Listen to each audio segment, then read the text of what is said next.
Hello everyone, it is Joe here from Omnipoke, the channel that brings you guys everything Pokemon, and today we are profiling Michael Cornwall's Hawlucha Crobat deck that he ended up getting top 8 at UK Nationals this year. After his 8 rounds, he was sat on a 6-1-1 record, placing him in the 3rd seed after those 8 rounds, like I say. He ended up losing to Oliver Fenley, our new national champion, so congrats to him. Unfortunate for Michael, he said he had some pretty bad draws in those games. But nevertheless, I think this is a very creative deck. I think it's sort of gone under the radar, and it's definitely got a fighting chance against most decks in the format. Excusing the pun, of course. Basically, the way we're going to try and win games is by using Hawlucha and our bats to try and win prize trade for the most part on a lot of decks. And basically, let's get into the profile. I've been able to talk to Michael. He's been very helpful. This is the card for card list, and he's also explained reasons for a few things in here. Because as you may already tell, it's not your average fighting bats list. So we do have 4 Hawlucha in here, maxing out. He's pretty much the main attacker these days. And the ability Shining Spirit means that he's not affected by weakness or resistance. Very helpful against things like Rayquaza, one of the reasons why Landorus and Lucario sort of lost popularity was because of the popularity of Rayquaza coming out in the new set. However, Hawlucha is still able to hit quite well, ignoring that resistance. The attack itself, Flying Press, just does 60 to EXs only. It doesn't sound too strong, to be honest, but for 1 energy, we can add this up with Muscle Band, Fighting Stadium, and if it's a strong energy, we can actually do 120 damage, and this sounds like a pretty perfect number because there's a new kid on the block called Shaman EX, and pretty much everyone is playing that card. So Hawlucha is a fantastic attacker against Shaman. So if we use Lysander, you'll see we have a high count in here. We can deal with Shaman very, very happily for very cheap energy costs as well. Not only that, we're doing 120. That is great numbers. Even on Megas, we're 2-shotting, so very, very hard hitter, Hawlucha, and he's really, really good. So we've maxed him out, like I say. Whenever we're against non-EXs, of course, Hawlucha's useless, so we do still have 2 Landorus EX in here. Hammerhead doing 30, and 30 to one of your opponent's bench Pokemon. Again, a similar theme with just the 1 energy attack cost. Makes this deck very fast and hard hitting. The Hammerhead really works well with the Golbat and Crobat snipes. We can hit 50 HP basics like Spritzies and Eevees very, very comfortably. And yeah, basically against stage 1s, this is really good to use. Having weakness on Pikachus and Eevees.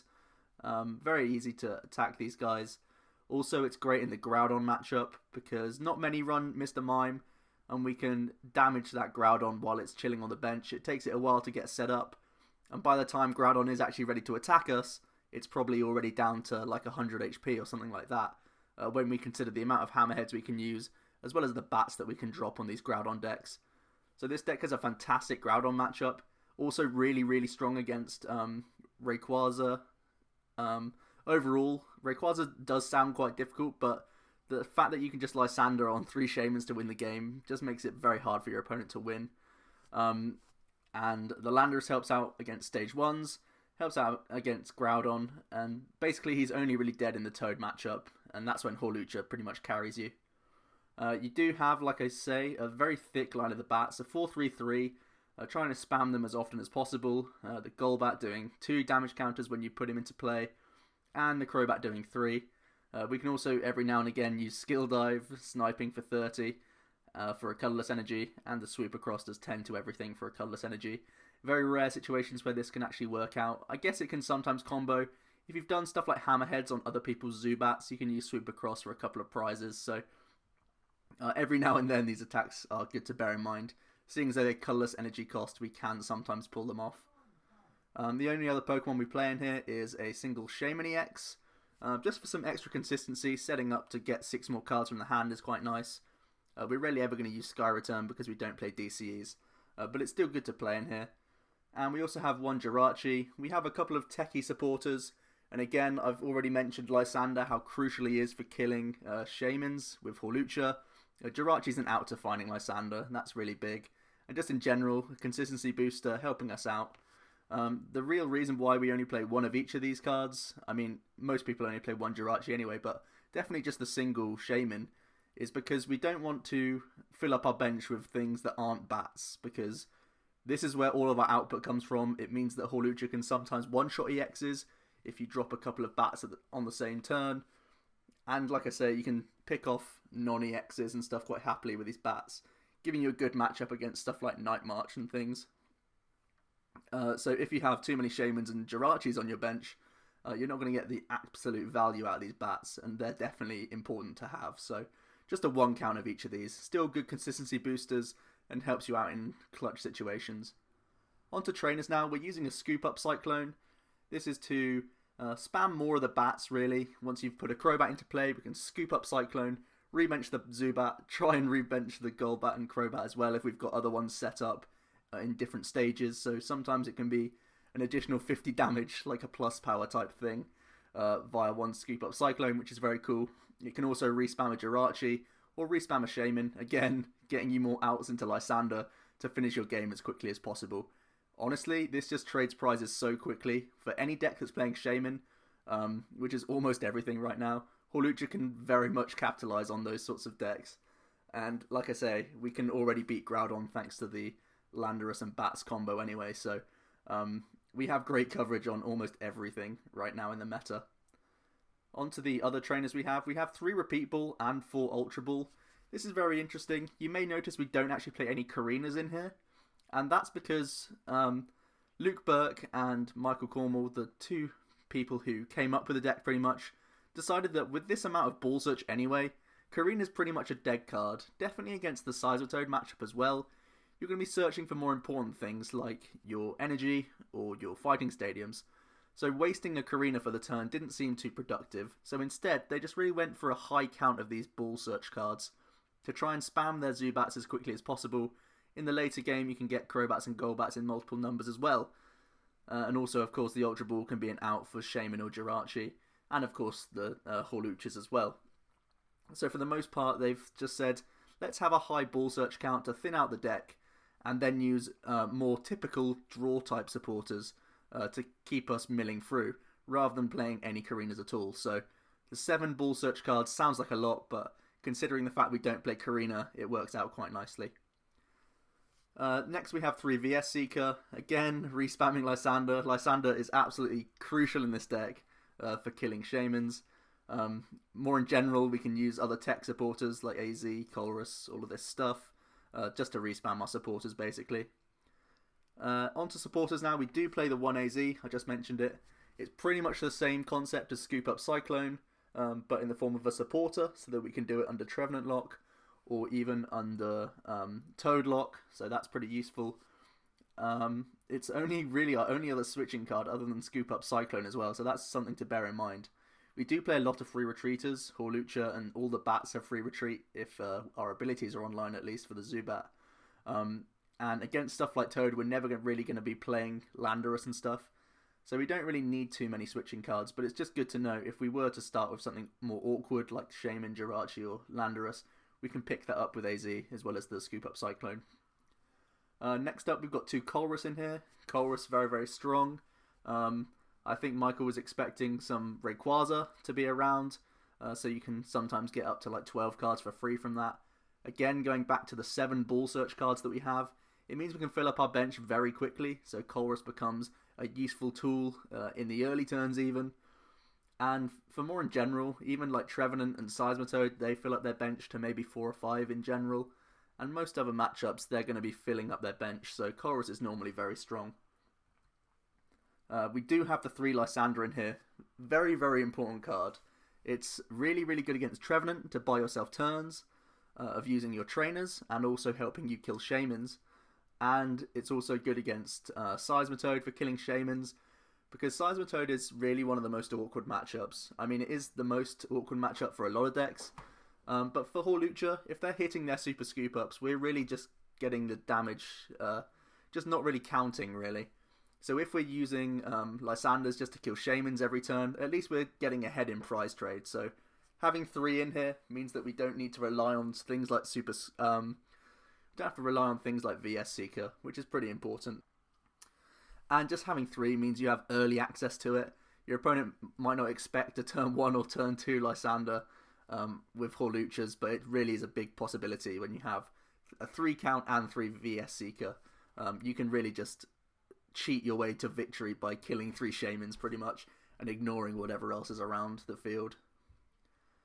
You do have the 4N in here. This is a very interesting card. I really had to quiz Michael on this because 4N, for a deck that seems to take so many quick prizes, seems crazy to me. And especially seeing as though there was no Karina, like I mentioned earlier. But really, Michael said that against the Seismitoad matchup, this is pretty much a crucial element.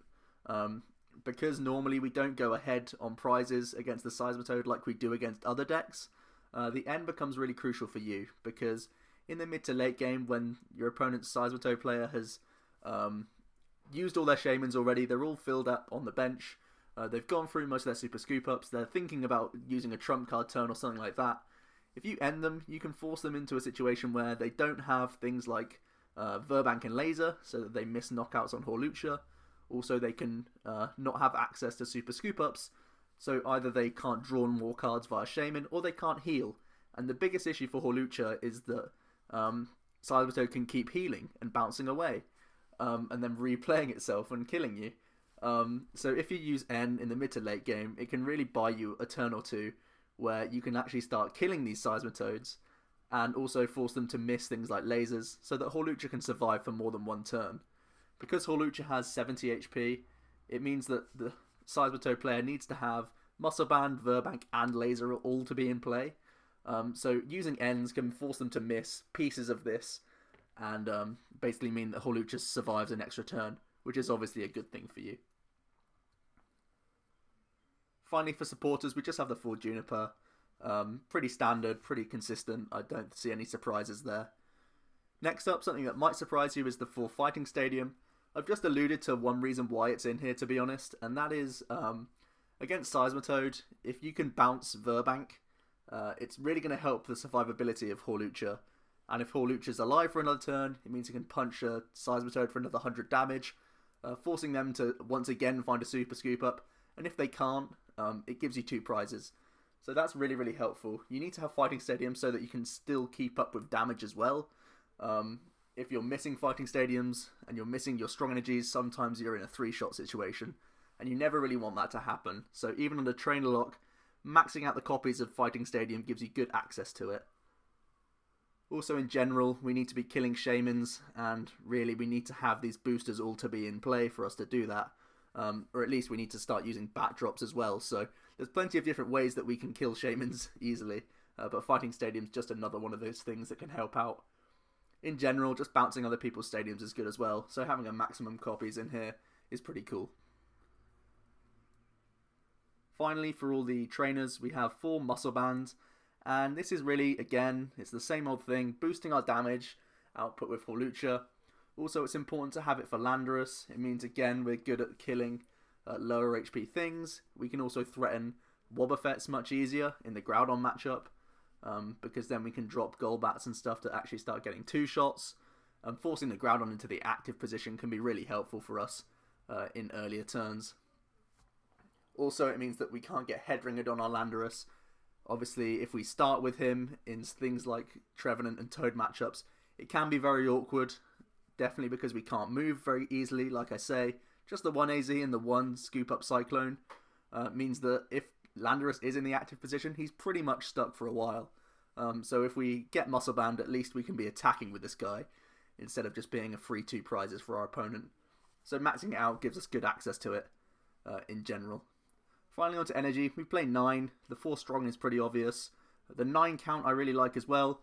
It's high enough, really, so that we can keep finding it via Ns, Choruses, and Junipers, even under Trainer Lock. Also, it's not too high because, again, we're using just the 1 energy attacks on Hawlucha and Lando. So it makes sense to not really go over 9 to me. A lot of decks right now as well. Bear in mind, this was a Nationals list. Everyone else was using Trump Card pretty much. So you can rely on other people recycling for you. So 9 is pretty safe. Every now and then you might even be able to go for a Land's Judgment to try and finish off a game. So that is the list. And let's go have some games with it. So, looks like we found ourselves a game against Lulla Grelhada, I think it is. And we're going to flip some coins. It's a head, so we can go first. And we'll see what we've got here. Looks like we start with a Zubat. And we also have a Landorus as well. I'll hold off on the Landorus for now, just to wait and see what our opponent's playing. So yeah, seeing some Genesect sleeves, bringing it back to the old school. Quite like that. And it looks like it's a Seismitoad variant with Ninetales, it looks like. So I'm going to go for the Lysander early on. Just so that we can try and disrupt our opponent and maybe force them to miss a turn of attacking, which would be really good for us. We can go for Zubat now. I think I still am going to bench the Landorus. Just because it looks like our hand is pretty much dead. So we may as well just bench and attach the Muscle Band. We can hold the energy in hand. And also hold the Fighting Stadium. But hopefully we can force our opponent into an awkward situation here. You do see a DCE come onto the Seismitoad. Even forcing stuff like Super Scoop Up could be really good. Because I've already mentioned how important every individual one of those flips is in this matchup. Fortunately, we see an N from our opponent. And we see an Acrobike. So it looks like he's digging for the switching card here. We do see a Super Scoop Up. It does get a heads. So it looks like he will be able to hit us for 30 this turn. But again, just missing out on the knockout is good for us here. So we have Hawlucha now. That's fantastic. We can put Fighting Stadium into play as well. We're going to drop a Golbat. I think we are still going to attack this Seismitoad in the active here. And then we can go for a Stellar Guidance for a Juniper, I think.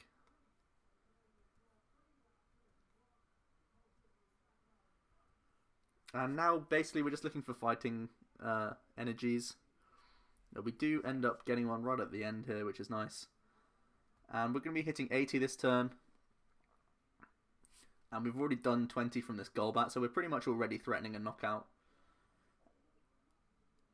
So this looks pretty good from us. We have plays for next turn as well.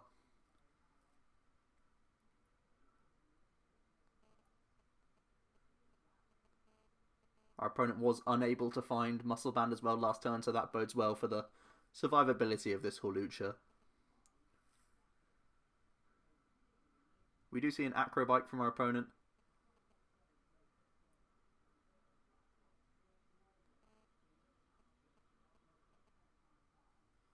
Getting rid of a Flare Grunt, it looks like.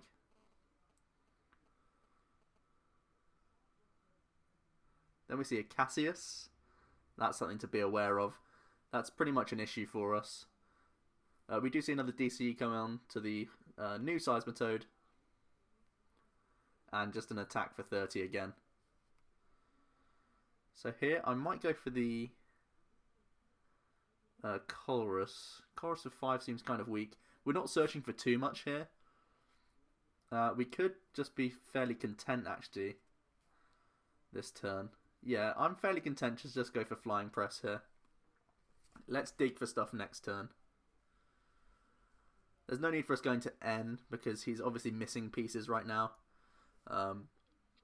Juniper seems somewhat detrimental as well, so I'm happy just to sit back and we can dig next turn if we need to.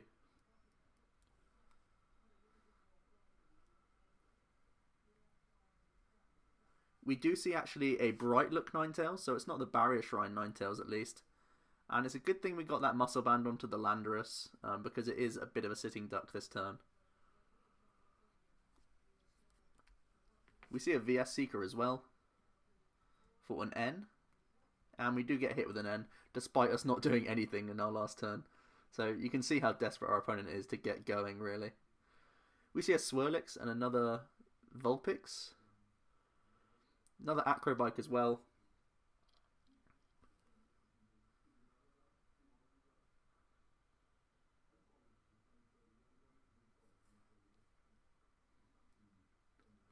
And it looks like our opponent can just hit us for 60. So here we're doing 30, 40, 50.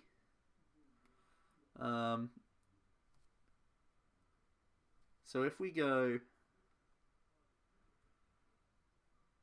We're going to snipe here.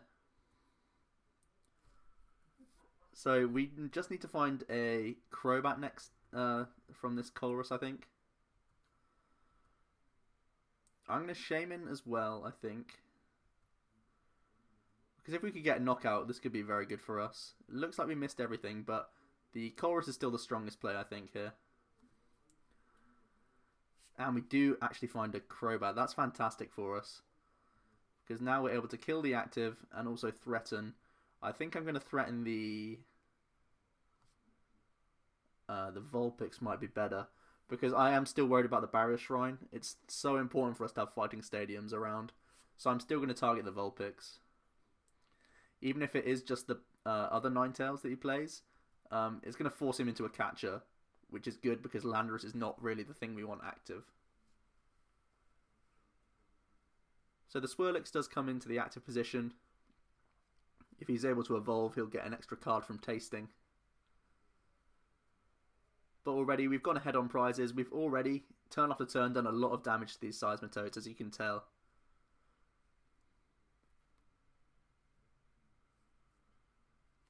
Judging by the amount of Pokemon our opponent plays, he might not play too many Hammers, which bodes well for our Landorus over here. We see an Ultra Ball, getting rid of another Cassius, I think, as well. Wow. So a lot of tech supporters from our opponent for the mirror match, it looks like. We see a, what's that called? Silent Lab come into play, and then an N from our opponent.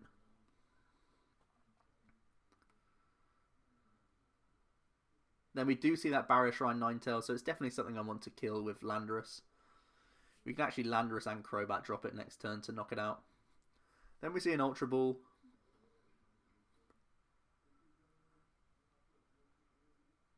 For a Seismitoad. It's going to be interesting to see if he can actually move out the active. There's a tasting for an extra card.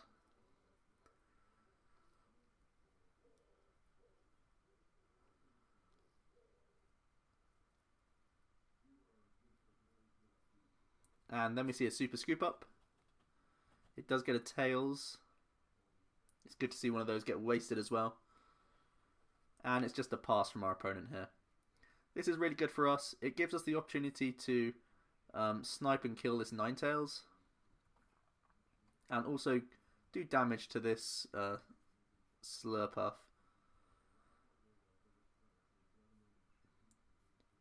And we take another prize. Our opponent's still in an awkward spot with only 3 cards in hand here. But he's going to get a couple more with tasting, I guess. So he might be able to get a Quaking Punch this turn. We've made the most out of his Lysander, really. Landorus has done some good work here. And it means next turn we can get our Fighting Stadium back into play. So that we can keep doing good damage on this Toad.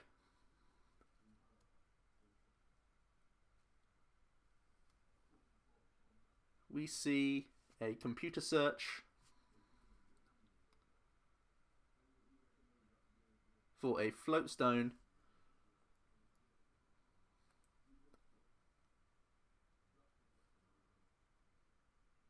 Followed by a Juniper. Another Swirlix comes onto the bench.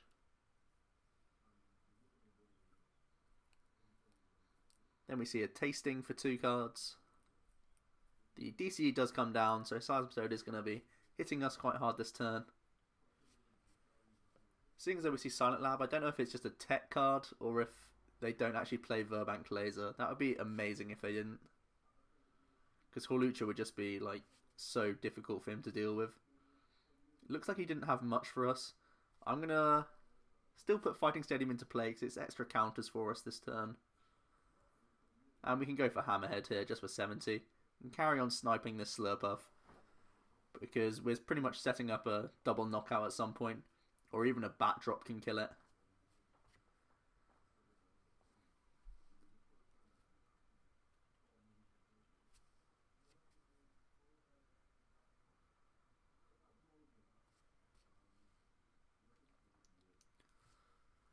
Very interesting to see our opponent using...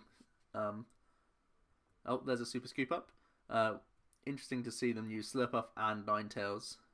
Makes me think they don't play Verbank Laser, just because of the space issues. We then see a VS Seeker after he rebenches that Seismitoad for an N. Still going for Ns even though I do nothing with my turn. That seems pretty interesting to me. A Silent Lab comes back into play. There's another tasting as well. Also interesting to see that he uses tastings before the end, if he is going to play one. A Mewtwo comes onto the field as well. And we do indeed see that N there.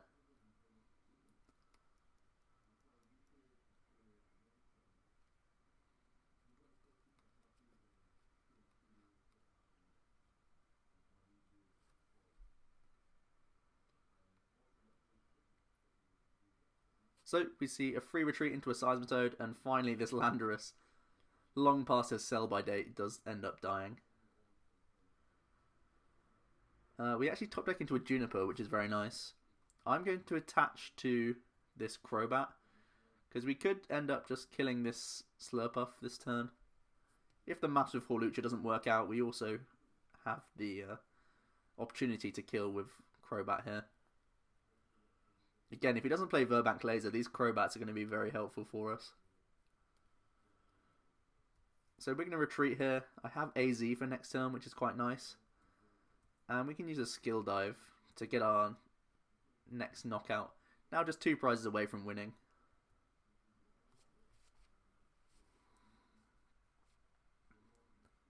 Unfortunately, our opponent's not been playing any Shamans, so we can't demonstrate the power of Hawlucha's destruction of those cards. But we've somehow been able to keep up with this game. Yeah, it's an interesting build.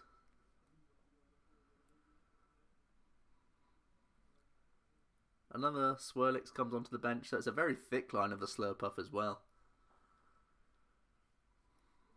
Our opponent only has 6 cards in deck, so he does have to be fairly careful, unless he's going for a trump card this turn. Far from ideal for him, though.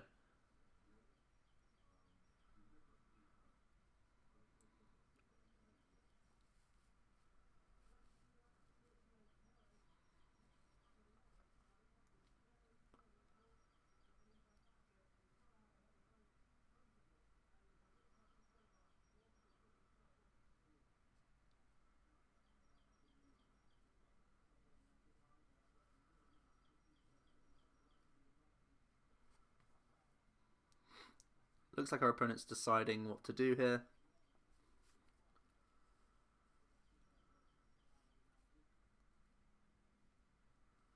We see an Ultra Ball getting rid of a DCE actually, that's quite interesting.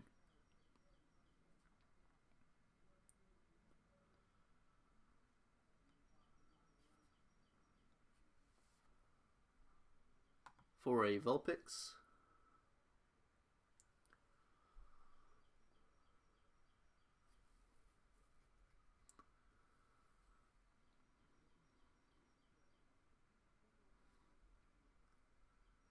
Then we see a tasting.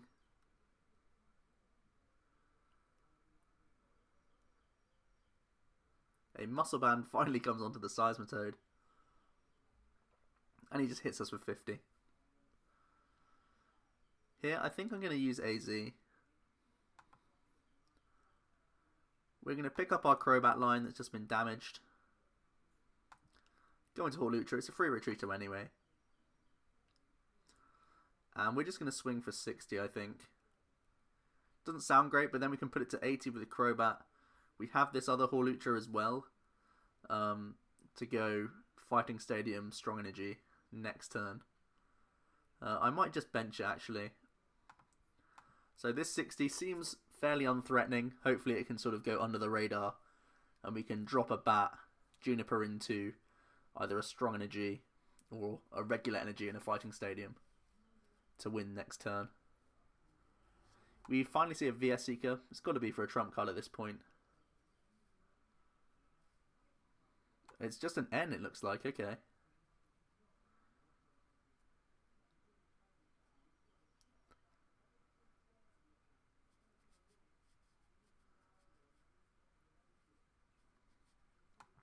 We do actually see the trump card this turn, so he already had it in hand.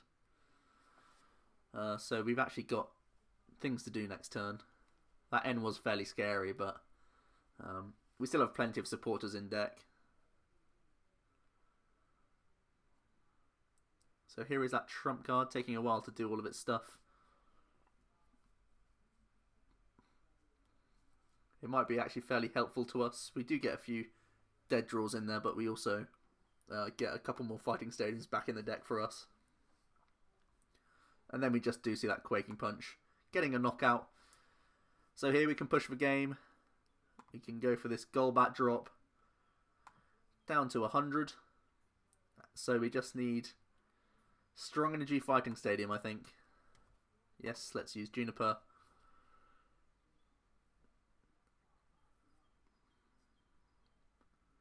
Seven cards. I don't know how lucky we'd have to be to get this. Oh, we whiff. We whiffed just the one thing, unfortunately. But without Laser Bank, this Toad is still going to have to struggle. Getting a Super Scoop Up would be a bit horrible for us. But at least we have Chorus for next turn. We see an Acrobike from our opponent. You can see how well he's able to draw through the deck, even without Shaman. We do see that first tasting, followed by the second. There is a Super Scoop Up.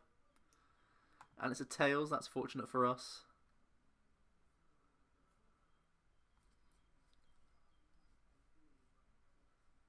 Even if it was a heads there, without playing Laser Bank, I think we just have too many opportunities to kill Seismitoads.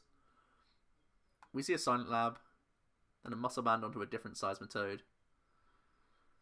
If he can't Super Scoop Up, he's got to play like a Switch or something. We see an Ultra Ball here. I don't really know what can help him at this point. And for some reason, the timer is not going down, so I think I'm lagging a little bit here. Hopefully we can... It would be a bit awkward if we just timed out now. We've got game, pretty much, after that Tails flip. There's nothing you can get from an Ultra Ball that can help him. But it looks like we're going to lag out here. It's kind of a shame.